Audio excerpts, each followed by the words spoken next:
Yes.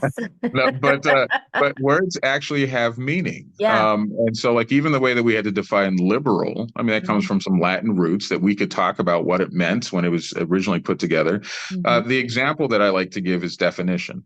Yeah. The word definition is a Latin-based word. In the middle of definition, you see the fin, right? Yeah. Like, so if Yeah. you think of El Fin in a movie, like the end, Right. it The has end. to do with boundaries. Yeah. It has to be the idea that there's something. So if you think of two rivers and the space between two rivers, Yeah.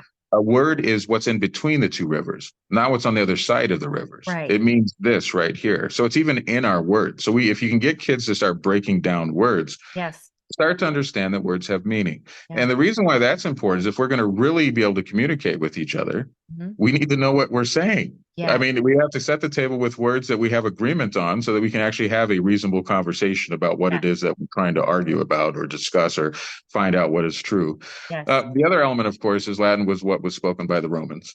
Yeah. And it makes sense to understand the Romans, to understand aspects of our culture today. Yes. So if you are a Western or so an American classical academy, Hmm. you are very aware that the United States is based on what I call like three cities. Hmm. We are Athens, Rome, and Jerusalem. If you Okay. don't understand that our roots are in kind of a Greek, Roman, Judeo-Christian commentary, Yes.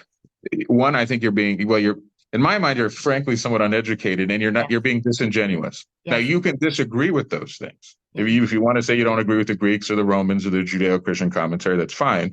Yeah. But to say that that's not what influenced the first thinkers of this country and put Oh, together, I find inauthentic. And yeah. so it makes sense to let people understand what those things are. And Latin is one of the ways that we can do that. Yeah. Um, when you talk about other ways, obviously, when you start teaching kids art and music, these Yes. are human endeavors. They're done by humans. And when you study these people and what they're doing, you start to understand this quest for what is true and Yes. good and beautiful. That's what's Yes. in all that work. And in our thinking, the idea historically is that where you bring goodness and truth together, and there's kind of a kind of a cross section there in Yep. relationship to other human beings, that is what results in a good life and Yeah. recognizing what is beautiful.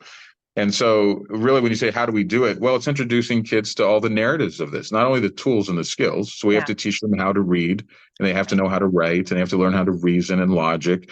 You get into this rhetorical stage as they get older, where they have to be able to speak in reason to persuade, which, Yes. again, that's become a huge issue today. That Oh, why you try, I yes. mean, but Yeah. discussion is meant to be seeking what is true and good.